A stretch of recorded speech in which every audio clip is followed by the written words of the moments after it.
Hi guys, happy Monday morning.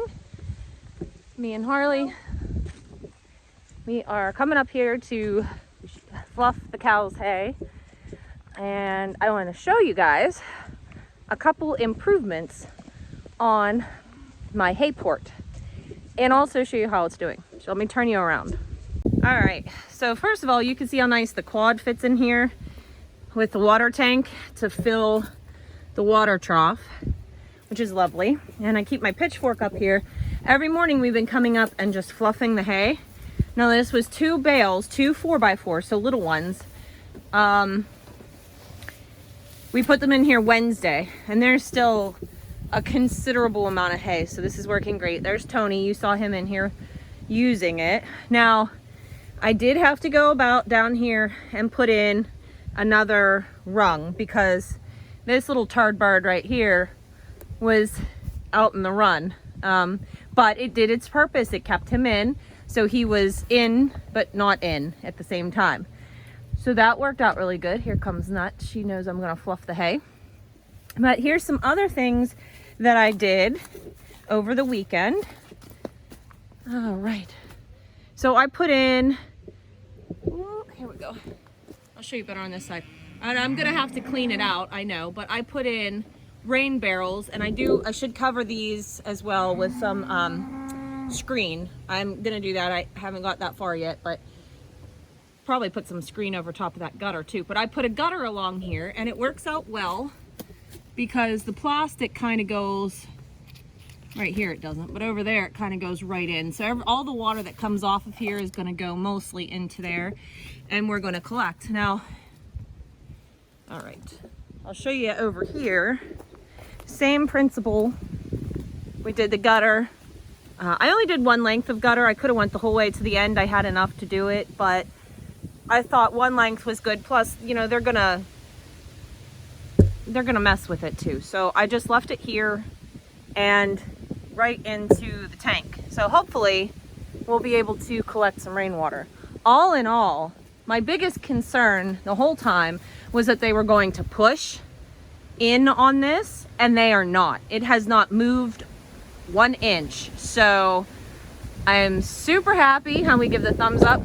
Ooh, apologize for the wind. It's very cold. It is very chilly. We are super happy with how this turned out. I would do this again. 10 out of 10 recommend. If you guys have a chance to get your hands on a carport frame, and you can get some lumber scraps and some clear plastic or even a tarp. In her big head. Yeah, 10 out of 10. This is the best thing I could have ever done up here. And I have to thank my uncle for giving me the, turn your head, Nut, there you go.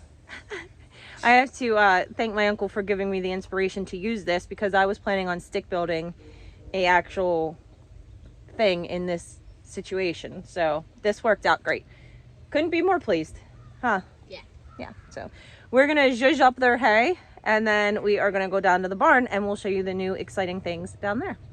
All right, guys, it's actually raining. It's like a weird kind of mist type rain.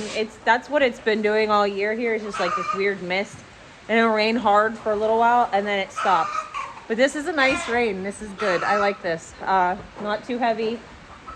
If it did this all day long, I would be a very happy girl. But anyways, we're down here in the barn now, and I'm going to show you our 2 new ewes.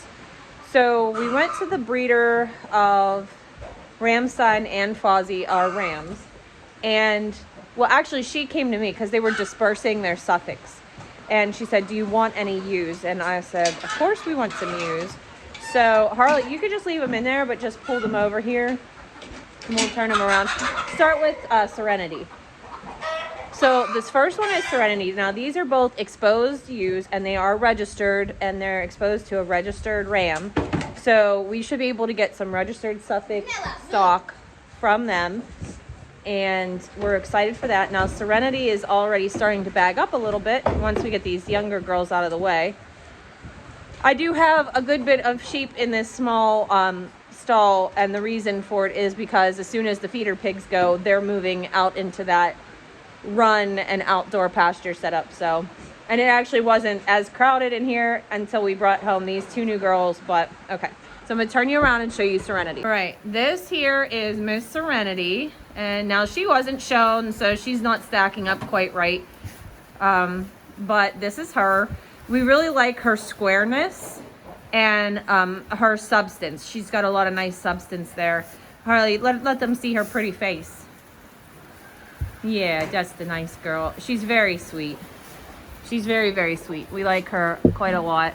I know the lighting's not the best in here. I really do need to upgrade the lights. What are you doing, Cherry? But anyways, this is Serenity.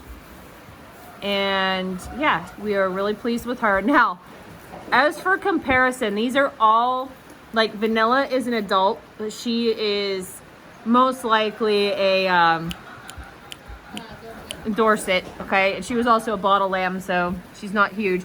You could see how much bigger Serenity is. Look at this monster. Go ahead, grab Abby. Look at this monster. Oh, can you grab her? Yeah, but you know, it's hard when Lily's on me. Yeah. She's an absolute monster.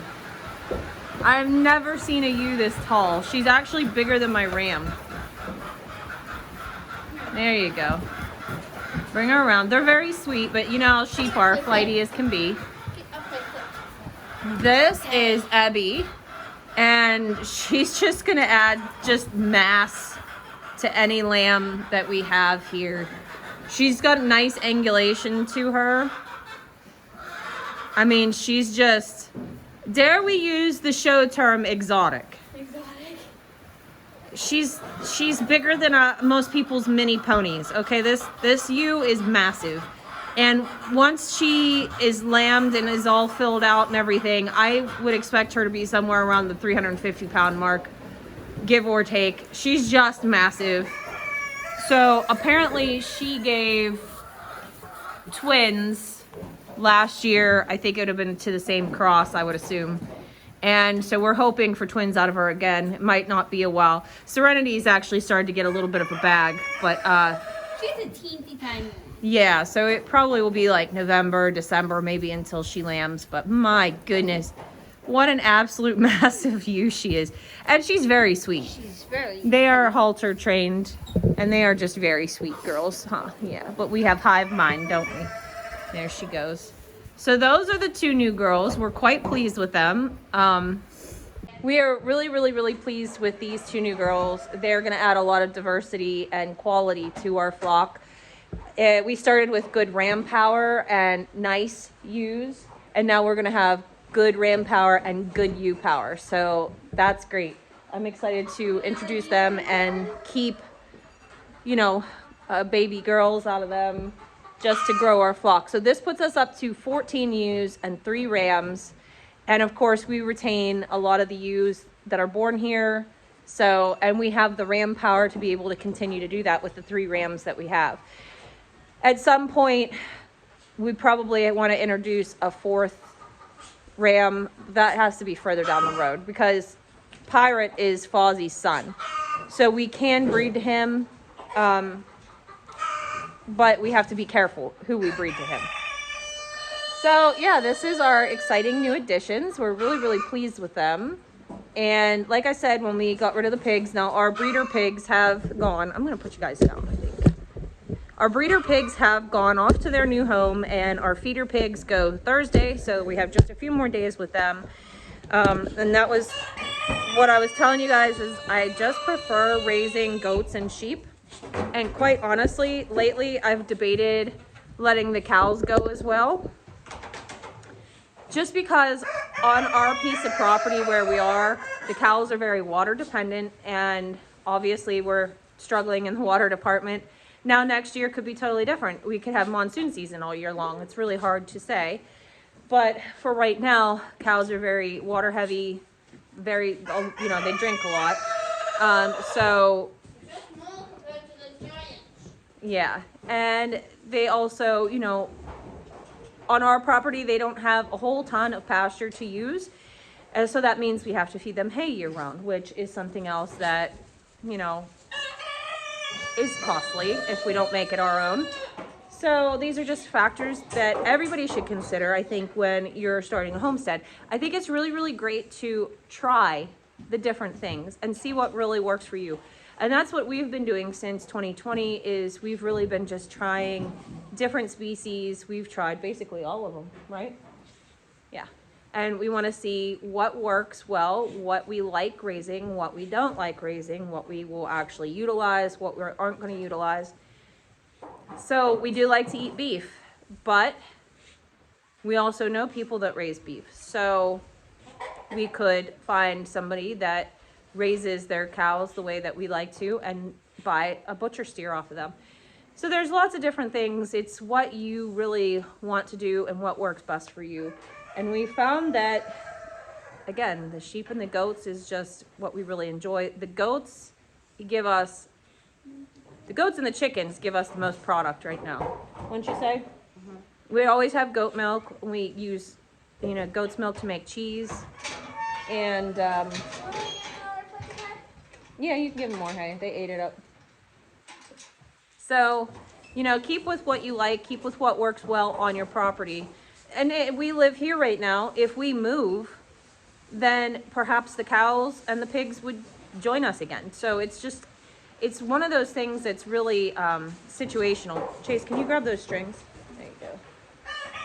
It's really situational depending on where you are property-wise, but also where you are in your life and what works for you and what doesn't. So that's just my 2 cents when you're getting into homesteading for the first time, or maybe you are homesteading and you're in a lull where you feel a little bit bored or complacent with what you have. Try something new. You might find something you really, really like.